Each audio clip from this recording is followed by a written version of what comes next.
हरियाणामधल्या एका छोट्याशा गावातून सुरू झालेला डॉक्टर सुभाष चंद्रा यांचा प्रवास थक्क करणारा आहे. जिद्द, परिश्रम, गरुड झेप घेण्याची दुर्दम्य इच्छाशक्ती असेल तर यश मिळतंच, हाच चंद्रा यांच्या आयुष्याचा संदेश आहे.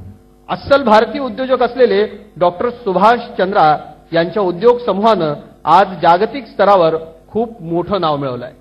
डॉक्टर सुभाष चंद्रा यांची जन्मभूमी हरियाणा असली तरी त्यांची कर्मभूमी मुंबई, महाराष्ट्र आहे. नुकतंच त्यांचं द झेड फॅक्टर हे मूळ इंग्रजी आत्मचरित्र पंतप्रधान माननीय नरेंद्र मोदी यांच्या हस्ते दिल्लीमध्ये प्रकाशित झालं. या पुस्तकाच्या मराठी अनुवादाचा प्रकाशन सोहळा आज मुंबईत संपन्न होतोय. मी डॉक्टर सुभाष चंद्रा यांना विनंती करतो की आपण या सर्व मान्यवरांचं पुष्पगुच्छ देऊन स्वागत करावं. आदरणीय शरद पवार साहेब यांचं सुभाष चंद्र आहे या प्रकाशन सोहळ्याकरता स्वागत करत आहेत. राज्याचे सन्माननीय माजी मुख्यमंत्री पृथ्वीराजजी चव्हाण, केंद्रीय मंत्री आदरणीय नितीनजी गडकरी, राज्याचे तरुण मुख्यमंत्री देवेंद्रजी फडणवीस. नंतर डॉक्टर सुभाष चंद्रा यांच्या जीवन प्रवासावर एक नजर टाकूया. कभी ऐसा लगे कि हालात आपके खिलाफ हैं तो इस शख्स के बारे में सोचें. एक ऐसे शख्स जिनका खानदानी व्यापार बचपन में ही डूब गया, कॉलेज छूट गया, महज 17 रुपए जेब में लिए ये शख्स अपनी किस्मत आजमाने निकल पड़े और चंद ही सालों में एक अनजान बड़े शहर में इन्होंने एक बेहद सफल उद्योग की नींव रखी. अपने परिवार के कर्ज चुकाए, एक छोटी सी कोशिश को करोड़ों का व्यापार बनाया. My DNA has been very, very clear that I was a determined kid, and I think so am I even now. बिना किसी तजुर्बे के लेकिन अटल आत्मविश्वास के साथ एक्सपोर्ट्स और पैकेजिंग की नई इंडस्ट्री में अपना कदम रखा और ऐसी सफलताएं इन्हें मिली जो सोच से परे है.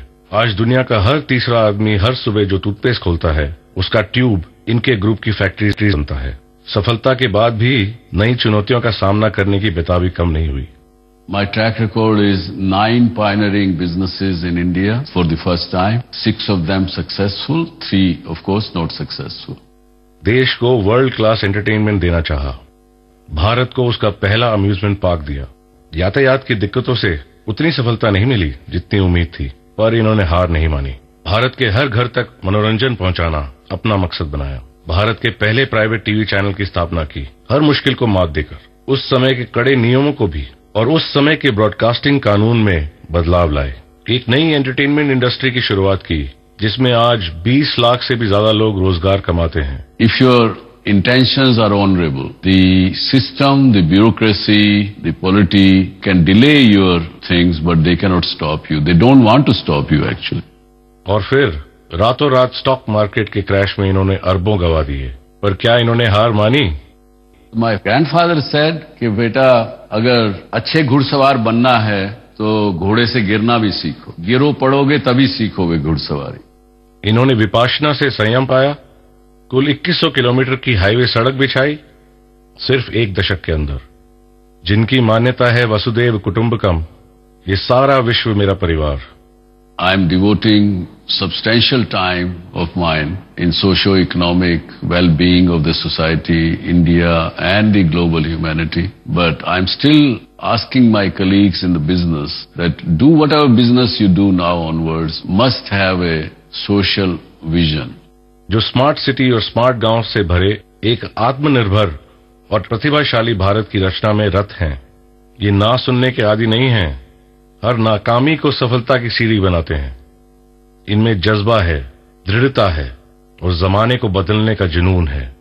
इनकी सफलताओं की कहानियां लाखों को प्रेरित करती हैं. इन्हें अभी और बहुत कुछ करना है. देश विदेश की चुनौतियों का सामना करने में अपने देश की मदद करनी है इन्हें. एक साधारण आदमी जिनका असाधारण है मनोबल और अद्भुत है आत्मविश्वास. एक ऐसा शख्स जिन्हें हम सब जानते हैं डॉक्टर सुभाष चंद्रा के नाम से.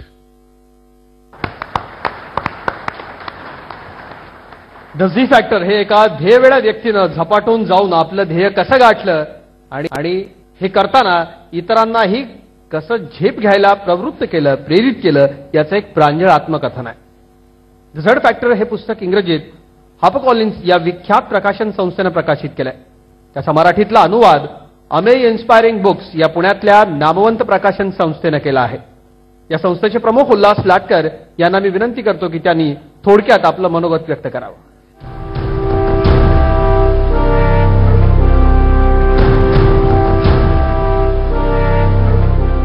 आदरणीय डॉक्टर सुभाषचंद्रजी यांनी त्यांच्या आत्मचरित्राच्या मराठी आवृत्तीच्या प्रकाशनाची जबाबदारी अमेय प्रकाशनास दिल्याबद्दल सर्वप्रथम मी त्यांचे मनपूर्वक आभार मानतो.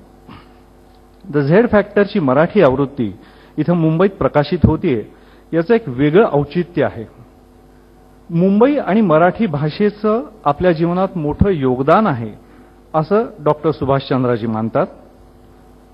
त्यांच्याच ट्विटच्या शब्दात सांगायचं तर ते म्हणतात, हरियाणा माझी जन्मभूमी आहे, पण मुंबई माझी कर्मभूमी आहे.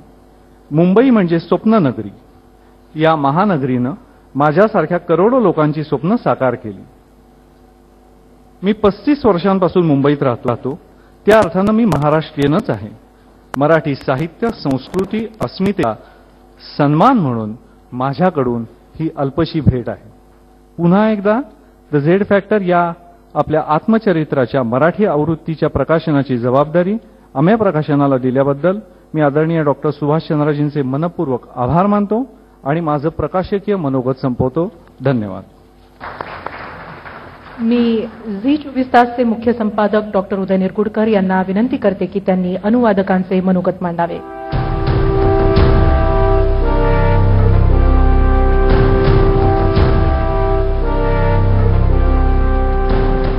स्वातंत्र्योत्तर काळात भारतामध्ये उद्योजकांची अनेक घराणी पुढे आली. 21व्या शतकाच्या दुसऱ्या दशकापर्यंत यातली किती घराणी टिकली असा मला प्रश्न पडतो.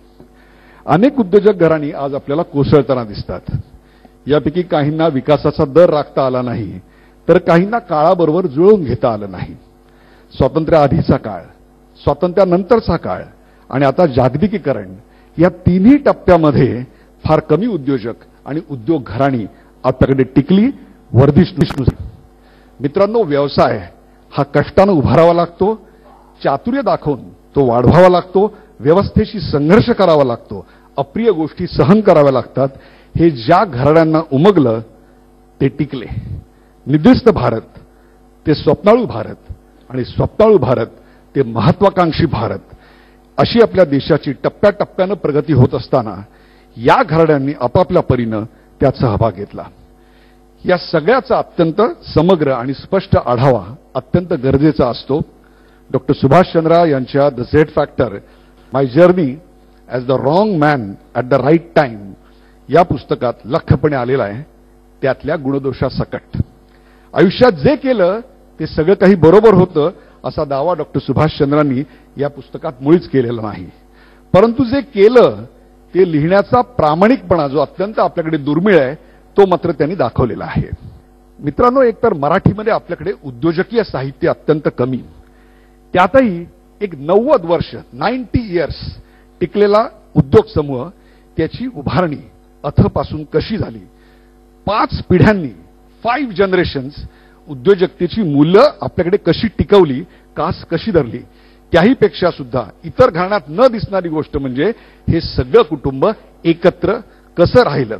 नवनवीन व्यवसायाच्या वाटा कशा शोधल्या गेल्या, काही व्यवसाय कठोरपणे का बंद केले गेले, माणसांची पारख कशी केली गेली आणि त्याहीपेक्षा ज्यांनी आपल्याला आयुष्यात फसवलं त्यांच्याबद्दल देखील उदार दृष्टिकोन कसा ठेवला गेला, हे सगळं या पुस्तकात आहे.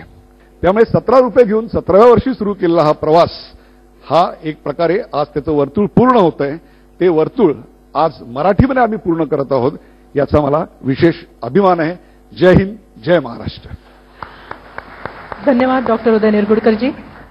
द झेड फॅक्टर या डॉक्टर सुभाषचंद्र यांच्या आत्मचरित्राचा मराठी अनुवाद द झी फॅक्टर आता प्रकाशित होतोय. मी सर्व मान्यवरांना विनंती करते की त्यांनी या मराठी अनुवादाचं प्रकाशन करावं.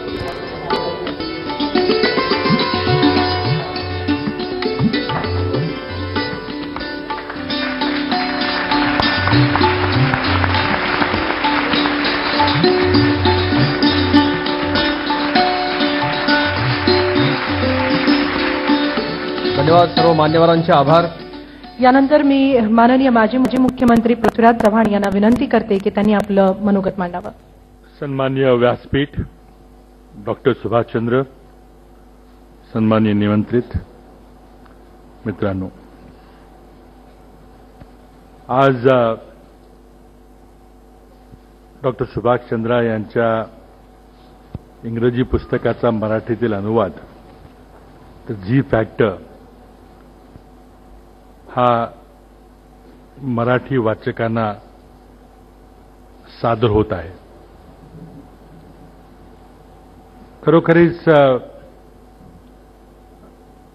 बऱ्याच जणांचा, बहुतेक सर्वांचाच सुभाषचंद्रजी यांच्याशी परिचय जरी असला, त्यांची जीवनगाथा इतकी अद्भुत आहे आणि त्यातून इतकी प्रचंड प्रेरणा घेण्यासारखी आहे आणि म्हणून मराठी वाचकांच्या करता हे पुस्तक मला वाटतं अतिशय महत्त्वाचं ठरेल. विशेषतः ज्यांना शिक्षण घेण्याची संधी मिळाली नाही, उच्च शिक्षित असेल तरच आजच्या युगामध्ये यशस्वी होता येतं, हे काही खरं नाही. घरच्या परिस्थितीमुळं सुभाषचंद्रजी यांना 10वीतच शिक्षण आपलं सोडावं लागलं. खिशात काहीच नसताना प्रचंड मोठ्या आत्मविश्वासानं त्यांनी वेगवेगळ्या क्षेत्रामध्ये, दिल्लीमध्ये सुरुवातीला रशियाला तांदूळ निर्यात करण्याचं काम, म्हणजे खूप राजकीयदृष्ट्या खूप गुंतागुंतीचं होतं. त्यातून वाट काढत काढत तिथली राजकीय परिस्थिती, तिथले सर्वोच्च पातळीवर होणारे वाद, त्या वादातून अगदी अलगदपणे अंगावर काही कुठेही काही समस्या निर्माण होण्याची शक्यता असताना देखील सुखरूपपणे बाहेर पडले, पैसेही कमवले. पण खरं त्यांची कर्मभूमी ही मुंबईला आल्यावर खचून आली. अनेक नवीन नवीन क्षेत्र, एखादा नवीन उद्योग सुरू करायचा म्हणजे आयुष्याला ते काम पुरेल इतकं आपण त्यामध्ये म्हणतो. पण आज सुभाषचंद्रजींनी नवीन नवीन उद्योग सुरू, क्रिकेटचा त्यांचा संबंध, T20 सारखे सुरुवात, त्यांनी 2020 क्रिकेटची सुरुवात केली. त्यांनी रोड बिल्डिंग कॉन्ट्रॅक्टर म्हणून त्यामध्ये काम केलं. त्यांनी टेलिव्हिजन वाहिन्याला एक नवी दिशा देत आज सर्वात मोठा टेलिव्हिजन वाहिन्याचा उद्योग समूह उभा केला. अनेक उद्योगामध्ये ते यशस्वी झाले, काही मध्ये ते अपयशी ठरले.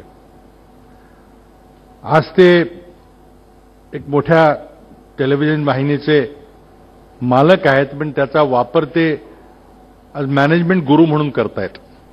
त्यांचं व्याख्यान आपण कधी ऐकलं, काही वेळेला मी स्वतः ऐकलेलं आहे. प्रचंड युवकांना प्रोत्साहन देण्याकरता मोटिवेशनल गुरु म्हणून ज्याप्रमाणे पाश्चिमात्य देशामध्ये लोक काम करतात, त्या प्रकारे सुभाषचंद्रजी काम करतायत.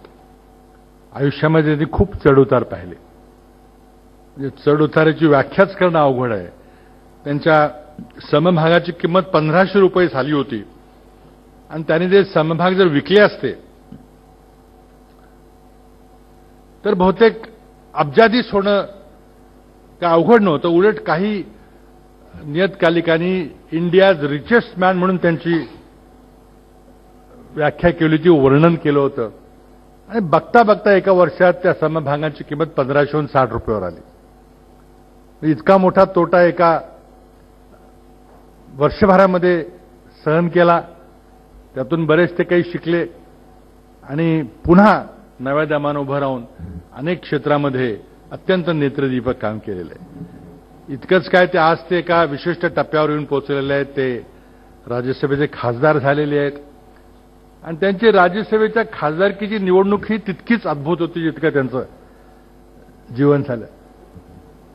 आणि त्यामुळे प्रत्येक क्षेत्रामध्ये ज्यांनी पाऊल टाकलं, प्रचंड आत्मविश्वास. काही पूर्वीचा अनुभव असेल नसेल, काही अडचणी येतील न येतील, त्याच्यावर मात करत करत त्यांनी आज एक व्यापार विश्वामध्ये जे वैभव निर्माण केलेलं आहे, जी व्याप्ती त्यांच्या उद्योगाची निर्माण झालेली आहे, म्हणजे खरं म्हणजे रॅक्स टू रिचेस स्टोरी म्हणतात, मला वाटतं फारच क्वचित आपल्याला भारताच्या उद्योग जगतामध्ये ज्या क्वचित काही आपल्याला गोष्टी पाहायला मिळतील, त्यापैकी मला वाटतं सुभाषचंद्रजींची एक निश्चितच आत्मकहाणी या ठिकाणी आपल्याला पाहायला मिळते. आणि खरंच डॉक्टर उदय निरगुडकर स्वतः एक मॅनेजमेंटचे स्वतः प्रोफेसर राहिलेले आहेत. त्यांना पाहिजे असतं तर ते अकॅडमिक वर्ल्डमध्ये कुठं जाऊ शकले असते, पण ते या जगतात आले आणि त्यांनी हे पुस्तक म्हणजे खरं म्हणजे हे आता नवीन मॅनेजमेंटच्या विद्यार्थ्यांच्याकरता टेक्स्टबुक म्हणून वापरता येईल की अनेक अडचणी आल्या तर त्याला कसं तोंड देऊन आपण कसं बाहेर पडून त्यातून यशस्वी कसं होता येईल, त्याकरता मला वाटतं खरंच मॅनेजमेंटचे टेक्स्टबुक म्हणून वापरता येईल अशा प्रकारचे उत्तम पुस्तक झालेलं आहे. मी याची प्रकाशनापूर्वीची प्रत मला देण्यात आली, तुम्ही त्यातले काही अध्याय बरेच वाचलेले आहेत आणि खरोखरीच आजची युवा पिढी त्यातून प्रेरणा घेईल मला खात्री आहे. सुभाषचंद्रजी असंच लोकांना प्रेरित करत राहतील, मोटिवेट करत राहतील आणि विशेषतः ज्यांना शिक्षण घेता आलं नाही तरी पण यशस्वी होता येते याचं जे उदाहरण दाखवले तर अनेकांना प्रेरणा मिळाल्याशिवाय राहणार नाही. मी या निमित्तानं डॉक्टर सुभाषचंद्रजी यांना स्वतःच्या शुभेच्छा देतो आणि या पुस्तकाला यश चित्तवतो. धन्यवाद.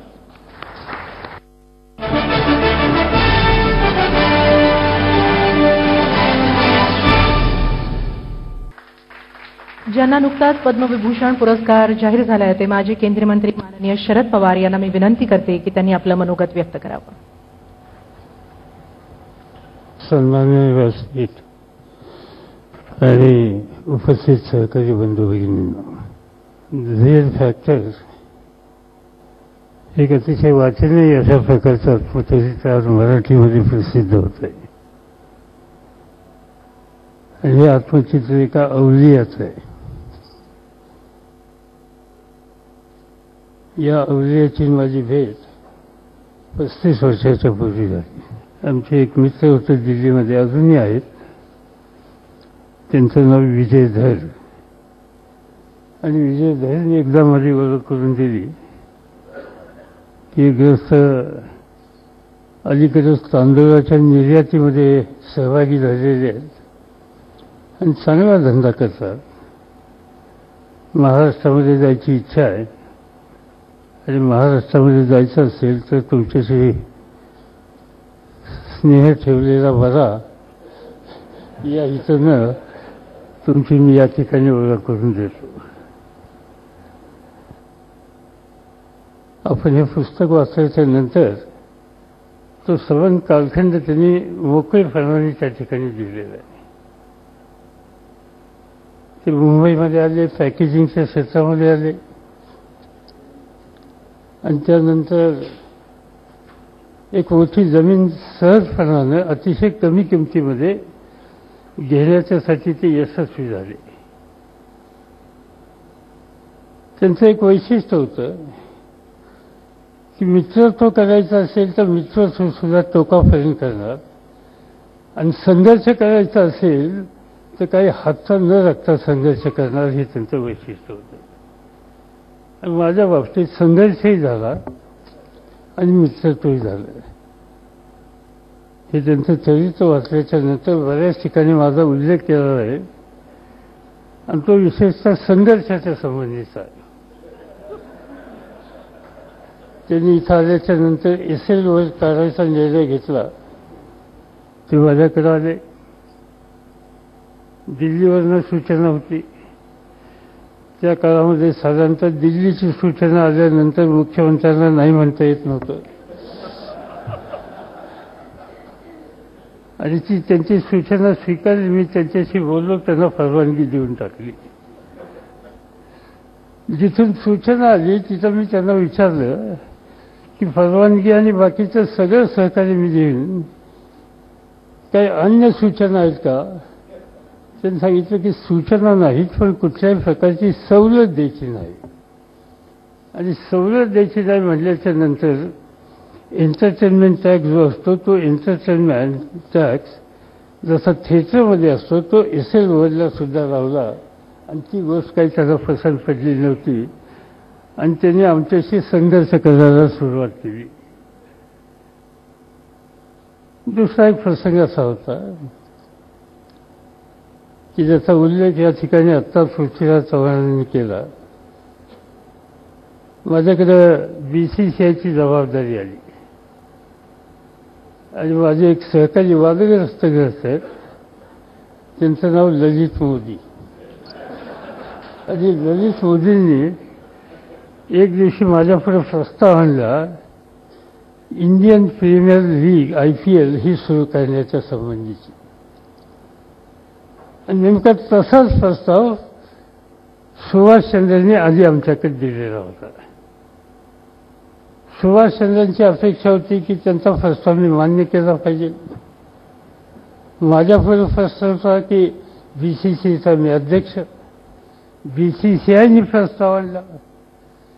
मग ज्या संस्थेचे आपण प्रमुख आहोत त्यांचा प्रस्ताव मान्य करायचा का एका स्नेहाचा प्रस्ताव मान्य करायचा. आणि त्यावेळी मी ठरवलं की संस्थेच्या हिताची जपणूक केली पाहिजे आणि म्हणून त्यांचा प्रस्ताव मी काही मान्य केला नाही आणि IPL सुरू केली. पुन्हा एक 2-3 वर्ष त्यांच्या प्रेमाचे फटके मला बसले. त्यांच्या हातामध्ये जीसारखं महत्त्वाचं साधन होतं आणि त्यामुळे त्या साधनाचा उपयोग केल्याच्या नंतर फटके काय बसतात हे अधिक सांगण्याच्या बद्दलची या ठिकाणी गरज नाही आहे. पण हे सगळं खरं असलं तरी एका गोष्टीचा अभिमान वाटतो की अक्षरशः कसल्याही प्रकारची फारशी पार्श्वभूमी नसताना या क्षेत्रामध्ये जे गेले त्या क्षेत्रामध्ये जगातल्या महत्त्वांशी संघर्ष करण्याच्या संबंधीची भूमिका त्यांनी घेतली होती. एक दिवशी आम्ही दोघं लंडनला होतो आणि लंडनला असताना त्यांनी मला सांगितलं की एका गृहस्थांच्या घरी जायचं आहे चहा पाण्याच्यासाठी. म्हणजे जाऊया काही हरकत नाही. आम्ही गेलो, माझी ओळख करून दिली आणि सांगितलं की या गृहस्थांचं नाव रुपर्ट मर्डॉक. आता रुपर्ट मर्डॉक जगातला या क्षेत्रातला दादा, स्टारचे मालक. आणि रुपर्टच्या बरोबर त्यांनी या ठिकाणी काही व्यवहार करण्याच्या संबंधीचा निर्णय घेतलेला होता. ते व्यवहार केले पुढं, पण त्यांच्या चौकशीत बसले. झाली संघर्षाची सुरुवात. मग ती संघर्षाची सुरुवात झाल्याच्या नंतर आपण कोणाशी संघर्ष करतोय त्याची ताकद काय याच्या संबंधीची यत्किंचित सुद्धा तवा न बाळगता जोरकरपणाने त्यांच्याशी सुद्धा संघर्ष त्यांनी केला. आणि त्यावरून आपलं चॅनल या देशातलं अत्यंत महत्त्वाचं क्रमांक 1चं चॅनल हे प्रस्थापित करण्याच्यासाठी ते यशस्वी झाले. आणि म्हणून आयुष्यामध्ये दोस्तीला दोस्ती करत लागणारे आणि संघर्षाला टोकाचा संघर्ष करणारे असे ग्रस्त म्हणून गेल्या 35-40 वर्षापासून मी बघतोय, भेटतोय. मला आनंद आहे की आज आपल्या सगळ्यांना या ठिकाणी निमंत्रित केलं आणि निमंत्रित केल्याच्या नंतर ज्या क्षेत्रामध्ये ते गेलेले आहेत त्या क्षेत्रात 2 पैसे कमवत असतील, पण त्याहीपेक्षा आपली सामाजिक जबाबदारी जी आहे त्याचं स्मरण ठेवून वेगवेगळ्या क्षेत्रातल्या लोकांना प्रोत्साहित करण्याच्या संबंधीचं काम आपल्या माध्यमाच्या वतीनं करतायत. याचं समाधान आपल्या सगळ्यांना मनापासून आहे आणि म्हणून आपण सगळेजण या ठिकाणी अगत्याने उपस्थित आहोत. आता त्यांनी नवीन मार्ग स्वीकारलेला आहे. ते आता आमच्यावर राज्यसभेतून बसायला लागलेले आहेत. ते राज्यसभेचे सभासद झाले. म्हणजे कुठल्याही राजकीय पक्षाबरोबर नसताना राज्यसभेला निवडून यायचं ही काही साधी सोपी गोष्ट नाही आहे. पण त्याहीमध्ये ते यशस्वी झाले. अपेक्षा अशी आहे की आता देशातल्या ज्येष्ठांच्या सभागृहामध्ये ते आलेले आहेत आणि त्यामुळे ज्येष्ठांचे प्रतिनिधी म्हणून ज्येष्ठासारखीच भूमिका सगळ्यांच्या बद्दलची घेतील आणि आम्हा सगळ्यांना त्याच पद्धतीने वागवतील अशाच प्रकारची अपेक्षा त्यांच्याकडून या ठिकाणी करतो आणि माझे 2 शब्द संपवतो.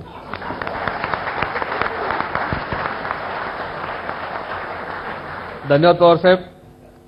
आणि यानंतर मी राज्याचे तरुण मुख्यमंत्री माननीय श्री देवेंद्र फडणवीस यांना विनंती करतो की त्यांनी आपले विचार व्यक्त करावे.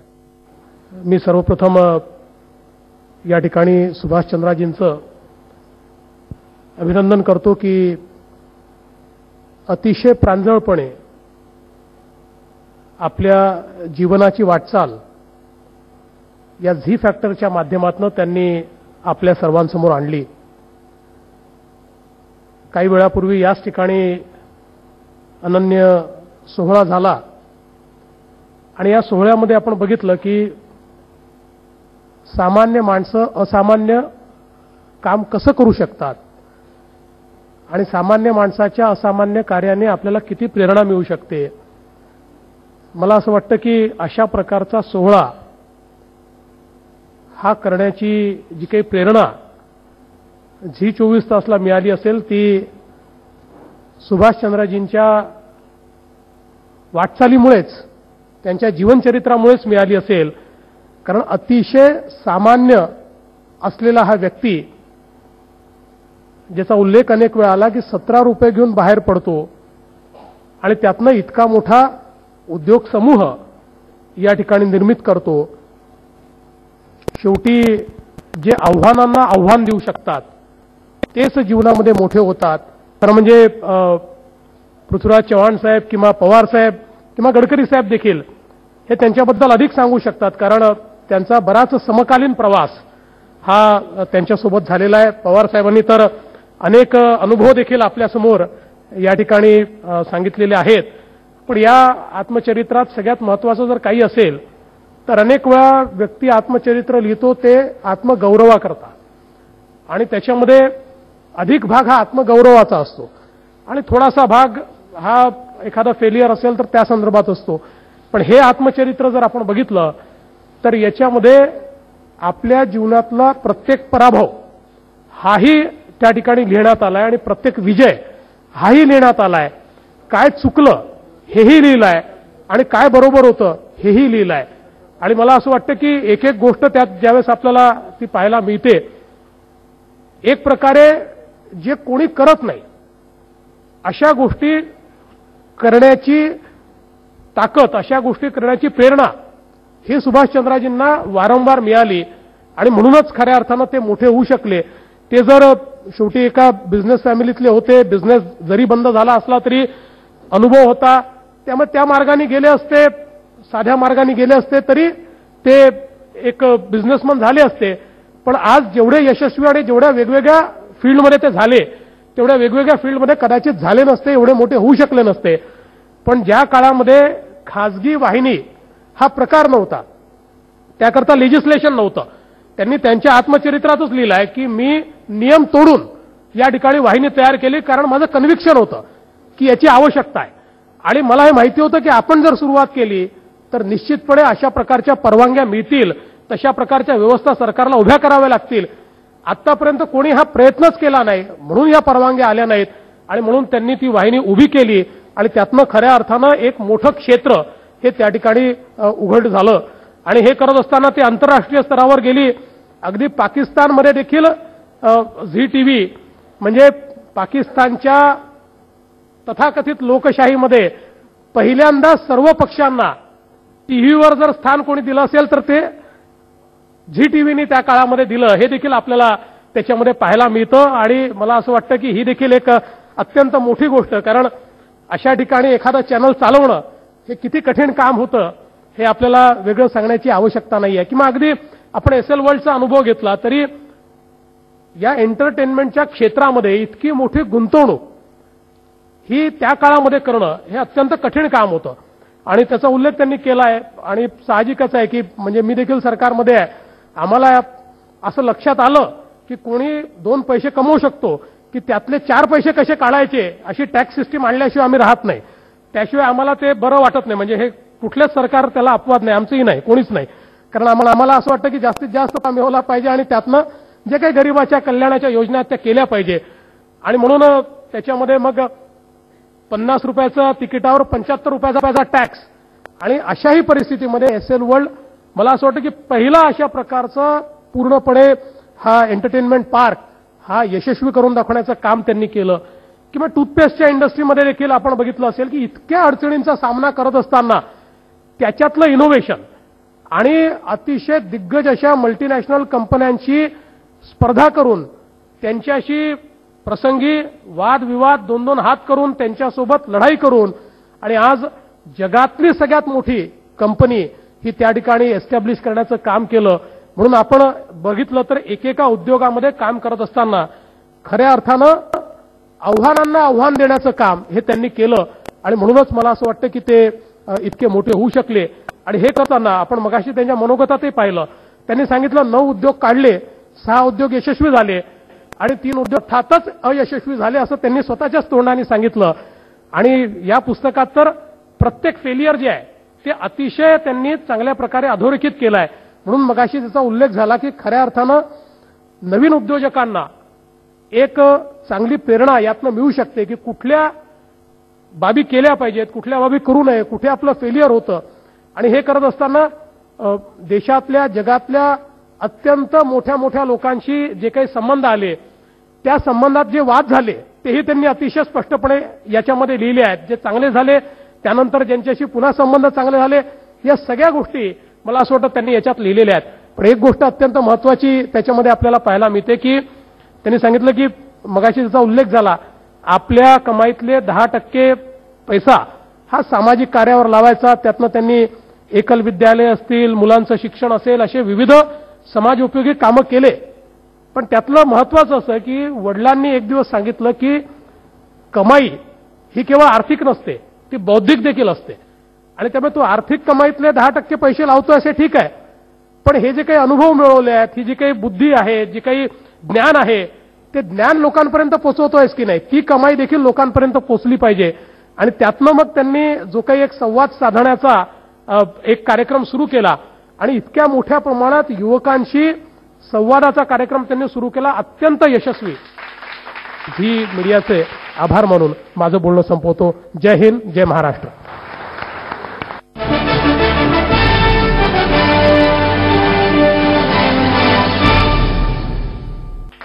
यानंतर मी माननीय केंद्रीय मंत्री नितीन गडकरी यांना आपलं मनोगत व्यक्त करावं अशी विनंती करते.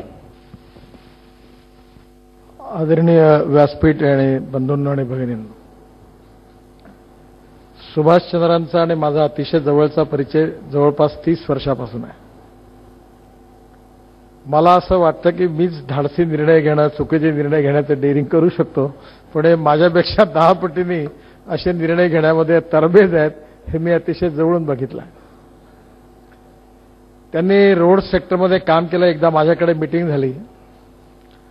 तामिळनाडूमधला प्रोजेक्ट होता आणि यांना त्या प्रोजेक्टमध्ये चुकीचं कोट केल्यामुळे 250 कोटी रुपयाचं नुकसान होतं. मैं बोले सुभाष जी मेरी बात मान लो, मैं यही बैठा हूं, मैं टर्मिनेट करने का मार्ग निकालता हूं, ये छोड़ दो, ये आप घाटे में जाएगा, 250 करोड़ का आपको घाटा होगा. तो त्याने मला सांगितलं की मेरा 250 नुकसान होना है तो होने दो नितिन जी, पर एक बार मैंने कमिटमेंट की है, मैं ये प्रोजेक्ट पूरा करके रखूंगा.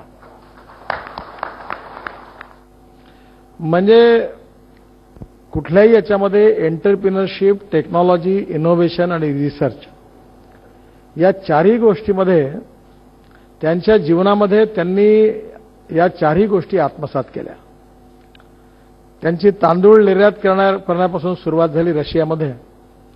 त्यात त्यांनी चांगले पैसे कमवले आणि त्यानंतर त्यांनी अनेक प्रयोग सुरू केले. मध्ये एकदा त्यांनी एका जणाशी, मी त्यांच्या पुस्तकात आहे की ज्यावेळी माझं महाराष्ट्रातून मी मंत्री म्हणून त्यावेळी पूल रस्त्याची कामं करायची मला संधी मिळाली. त्यानंतर मी त्यांच्यावर एकदा बसलो होतो आणि मी त्यांना सांगितलं की बीओटीत तुम्ही जा, रोडमध्ये जा. ते म्हणाले कैसा होगा. मी म्हटलं ये गणित है, ऐसा ऐसा हो सकता है. म्हणजे मुझे आदमी बताओ. मी त्यांच्या एका जणाशी ओळख करून दिली आणि त्यांनी पहिला रोड प्रोजेक्ट त्यावेळी सुरू केला आणि आज त्यांनी जवळपास 2000 किलोमीटरपेक्षा जास्त रोड बांधली आणि आता ते मोठे मोठे प्रोजेक्ट्स पण करत आहेत. कुठलीही गोष्ट घेत असताना त्वरित निर्णय करणं. मी त्यांना एकदा सांगितलं, आता खरं म्हणजे मी सांगू नये, पण शहाण्या माणसांनी सरकार कोणाही पार्टीचं असो सरकारबरोबर कधी धंदा करू नये असं माझं प्रामाणिक मत आहे. कारण जे सरकारी नोकर असतात ज्यांना दर महिन्याला 1 तारखेला पगार मिळतो त्यांना बँकेचं व्याज किती द्यावं लागतं हे कधीच कळत नाही. ते 3-3 महिने फाईलवर बसतात. आणि राजकीय नेत्यांना निर्णय घेण्याची इच्छा नसल्यामुळे अनेक फाईल सोडून तो माणूस त्याच्या पूर्ण कॅपिटलचं इरोजन होऊन संपून जातो. आणि त्याचे अनुभव सुभाषजींनी पण घेतले, अजूनही घेत आहेत. सगळ्या सरकारांमध्ये घेत आहेत ते. त्यामुळे टोल रद्द झाला. टोल रद्द करणाऱ्यांनी रद्द केला, मला कॉम्पेन्सेशन देत नाही तर बँकवाले त्यांच्यावर हे करून राहिले. त्याच्यामुळे स्वाभाविकपणे पण हिमतीने ते काम करत आहेत. आणि हिमतीने काम करत असताना त्यांच्यातली जी एंटरप्रिनरशिपची वृत्ती आहे आणि त्याबरोबर सामाजिक जाणीव आहे ही महत्वाची आहे. त्यांचे वडील राष्ट्रीय स्वयंसेवक संघाशी संबंधित आहे, कर्मठ स्वयंसेवक आहेत. आणि त्यांचं जीवन अगदी वेगळ्या प्रकारचं आहे. आणि त्यामुळे स्वाभाविकपणे सुभाषजींनी देखील एकल विद्यालयाच्या माध्यमातून लाखो ज्या एकल विद्यालय चालतात त्यांच्याकरता देखील त्यांनी अनेक वेळा पैसे दिला, काही केलं, लोकांकडे पण गेले. आणि प्रत्येक सामाजिक कार्यामध्ये सातत्याने त्याची जाणीव ठेवली. आणि एकामागून एक एवढ्या गोष्टी त्यांनी केल्यात. परंतु सुभाषजींमध्ये एवढी हिंमत आहे आणि त्या वडिलांकडून त्यांना हे मिळालेली देणगी आहे की त्यामुळे ते कितीही कठीण याच्यात निर्णय घेतात. आता पवारसाहेबांनी मला दाखवलं की एसएल वर्ड जेव्हा सुरू केलं तेव्हा किती अडचणी आल्या. रामभाऊ नाईक याचे सातत्याने विरोध करायचे की त्यांचा एसएल वर्ड म्हणजे या देशात कोणी हिल स्टेशन टाकणं, कोणी एसएल वर्ड टाकणं, पवारसाहेब किती असले तरी तेही समजून सांगू शकले नाही, मी सांगू शकत नाही. महाराष्ट्र सरकारने जो तिकीट दर लागला त्याच्यावर 150% टॅक्स लावला. म्हणजे 50 रुपये एसएल वर्डचं तिकीट आणि 75 रुपये वरतून टॅक्स. महानगरपालिका पाणी द्यायला तयार नाही, बेस्टवाले बस सर्व्हिस चालवायला तयार नाही. आणि एवढ्या कठीण परिस्थितीत देखील त्यांनी एंटरटेनमेंटच्या क्षेत्रात जायचं म्हणून हिमतीने काम केलं. आज झी टीव्हीच्या याच्यात त्यांनी जगात आपलं नाव नोंदवलं. खरं म्हणजे मला आश्चर्य वाटतं की त्यांनी आज विदेशात देखील जाऊन झी आज अमेरिकेमध्ये असेल सगळ्या देशात पाहायला मिळतं. त्याचं नेटवर्क उभं केलं आणि हे शून्यातून उभं केलं. आणि ही एक सक्सेस स्टोरी आहे की ही स्टोरी एका धाडसाची आहे. आणि सगळ्यात महत्त्वाची गोष्ट म्हणजे मला रिचर्ड निक्सनच्या आत्मचरित्रातलं एक वाक्य खूप छान आठवतं आणि ते मला खूप आवडतं. रिचर्ड निक्सन यांनी म्हटलं होतं की the man is not finish Wien is defeated but he is finish when he quits. युद्धात हारल्यानंतर कधी कोणी समाप्त होत नाही, पण युद्धभूमीवर हारल्यानंतर जे पळून जातात ते मात्र समाप्त होतात. सुभाषजींच्या जीवनात यश अपयश अनेक असले तरी त्या अपयशात देखील ते पळून गेले नाहीत आणि जिद्दीने पुढे जात राहिले. आणि म्हणूनच त्यांच्या याच्यात कधी एकदा मला आठवतं, सर पवारसाहेबांना माहिती असेल, आम्ही जेव्हा विरोधी पक्षात होतो मुंडेसाहेब उपमुख्यमंत्री त्याच्यानंतरच्या काळात एकदा ते राज्यसभेला मुकेश पटेल, भाजप, सेना आणि अपक्ष, त्यावेळी अपक्षांचं साधारण मॅनेजमेंट महत्वाची होती आणि त्यावेळी कोणीच निवडून येत नव्हतं. त्यावेळी मुकेश पटेल आणि सुरेशदादा यांनी सुभाषजींना म्हटलं की तुम्ही उभे राहा. माझी भेट झाली. मी म्हटलं मेरी बात अगर मानोगे तो हमको तो कैंडिडेट चाहिए पैसा खर्चा करने वाला, पर मैं आपको बताता हूं मैं दोस्त करके पूछोगे तो ये लफड़े में मत पड़ो. तो मैं आप एक तरफ कह रहे कि बनो और दूसरी तरफ कह रहे लफड़े में मत पड़ो. मुझे वाटतं प्रफुल्लभाईंना माहिती असेल त्यावेळी मुकेशभाई होत. आणि शेवटी मग काही योगाने त्यावेळी ते काही जमलं नाही. परंतु आता ते राज्यसभेत देखील एवढं तेही आश्चर्यच आहे. मी त्यांना फोन केला की सुभाषजी बॅड लक, म्हणजे आता ते पडले असं मला वाटलं. ते म्हणे नितीनजी नाही मैं छुन के आ रहा हूं. आणि त्या निवडणुकीतला निकाल एवढा आश्चर्यकारक लागला की त्यांनी कुठून मतं आणली, कुठून मिळवली आणि कुठून कोटा पुरवठा केला हे त्यांनाच माहिती असेल. कारण मला प्रधानमंत्री पण म्हणाले त्याच दिवशी सकाळी कि सुभाष जी ने बेकार डेयरिंग किया, नहीं लड़ना चाहिए था. मतलब मैंने भी उनको कहा था नहीं लड़ना चाहिए. तो बोले वो कहते मैं जीतूंगा, तो मुझे नहीं लगता वो जीतेंगे. मतलब मुझे भी बिल्कुल नहीं लगता वो जीतेंगे. अरे रात्री रिझल्ट आला तर ते जिंकून आले होते. म्हणजे जसं ते बाजीगर असतो की तो हिमतीने प्रत्येक गोष्ट करतो, हे त्यांच्या जीवनाचं वैशिष्ट्य आहे. आणि हा जो अनुभव त्यांनी लिहिलेला आहे हे तरुण पिढीकरता त्यांचा अनुभव आपल्या जीवनात लो एम इज क्राईम आणि आपल्या आयुष्यात काही कमवायचं असेल तर संकटावर मात करून हिमतीने कसं पुढे जायचं याचा उत्तम अनुभव या पुस्तकातून मिळतो. मी सुभाषजींना मनापासून शुभेच्छा देतो आणि त्यांचं अभिनंदन करतो. धन्यवाद नितीनजी. आणि यानंतर एसएल ग्रुपचे चेअरमन डॉक्टर सुभाष चंद्रा यांना मी विनंती करतो की त्यांनी आपलं मनोगत व्यक्त करावं. सगळ्यांच्या वतीनं आपण या भाषणांना उत्तर द्यावं. यशस्वी मुख्यमंत्री देवेंद्र जी फडणवीस, नितिन जी गडकरी, माननीय शरद पवार जी, माननीय पृथ्वीराज जी चौहान, मेरे सभी मित्रगण, परिवार के साथियों, सभी राजनेता, हमारे दूसरे मीडिया के सभी साथी, पवार साहब ने कुछ बातें जो इस किताब में नहीं लिखी हैं वो भी बताई. और पवार साहब अगर पूरी बात एक दूसरे की बताएंगे तो एक किताब और लिखनी पड़ेगी. और देवेंद्र फडणवीस साहब ने जो हमारी नोकझोंक पवार साहब से मुख्यमंत्री होते हुए देखी सुनी, वो अभी तक उनसे हुई नहीं है, क्योंकि वो शराफत में और हम भी उनके साथ शराफत में ही काम कर रहे हैं. इस मराठी ट्रांसलेशन के पीछे एक यही भावना मन में थी कि जिस जन्मभूमि से चल के इस कर्मभूमि में आज 35 वर्ष पहले जब मैं आया, तो पहले वर्ष में ही जो अनुभव महाराष्ट्र सरकार से, यहाँ के राजनेताओं से 1981 में एसएल पैकेजिंग थाना डिस्ट्रिक्ट में लगाते वक्त मिली, तो उस वक्त उसके बाद भले ही एसएल वर्ल्ड में पवार साहब ने 150% टैक्स लगाया हो, तो फिर भी अपने आप को महाराष्ट्रियन देवन से माना, जितना प्यार मुझे इस महाराष्ट्र से मिला.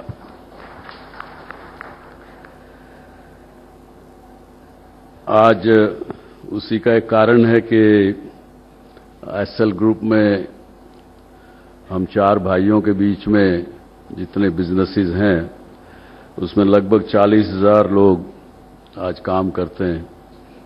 उसमें लगभग 26,000 लोग महाराष्ट्र में. यहां काम करते वक्त काफी लोग काम साथ में किए हमारे एज ए एम्प्लॉय, लेकिन काफी लोग उसमें से एंटरप्रेन्योर बने हैं. आज बहुत से महाराष्ट्र के लोग भी हैं. इसी अनन्य सम्मान की तीसरी, चौथी, 5वीं कड़ी में हमने काफी एंटरप्रेन्योर्स को अवार्ड भी दिया है जो महाराष्ट्र से हैं.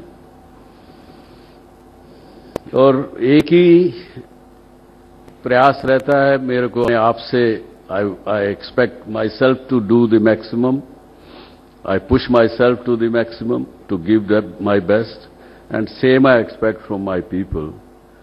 And that is the result that the people worked for SL Group are doing very well in their lives, and I am so happy about those.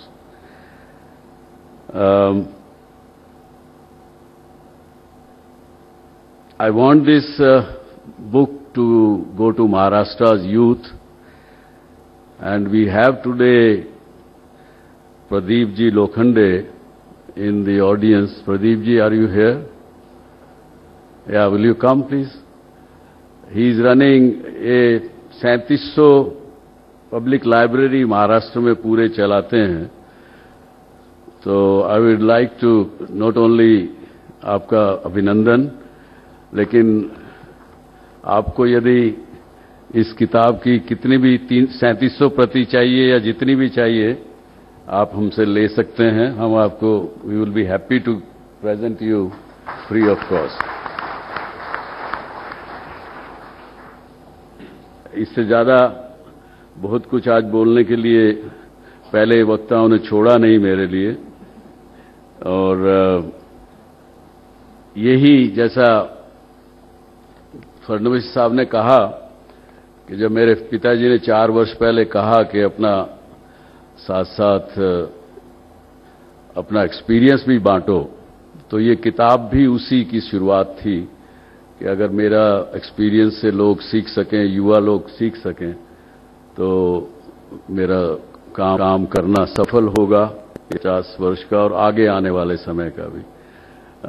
जैसे माननीय प्रधानमंत्री ने किताब का उद्घाटन करते वक्त कहा था कि लोग चाहते हैं कि मेरा नाम किताब में आए, किसी की जीवनी में आए, तो मैंने उस वक्त भी उनको कहा था कि मेरे किताब में शायद कुछ लोग अपना नाम नहीं देखना चाहेंगे, क्योंकि सच्चाई कभी कभी जैसा पवार साहब ने बताया कि सच्चाई में कभी कभी थोड़ी कड़वाहट भी होती है, लेकिन मैंने जिनके प्रति अगर आलोचनात्मक बात भी लिखी तो भी उनसे मेरे मधुर संबंध आज भी हैं और आगे भी रहेंगे, क्योंकि एक जो समय की सच्चाई थी उसको उसके अंदर मेंशन किया।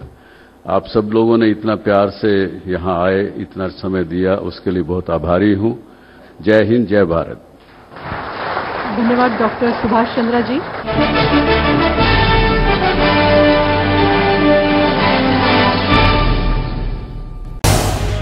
झी 24 तास रहा एक पाऊल पुढे।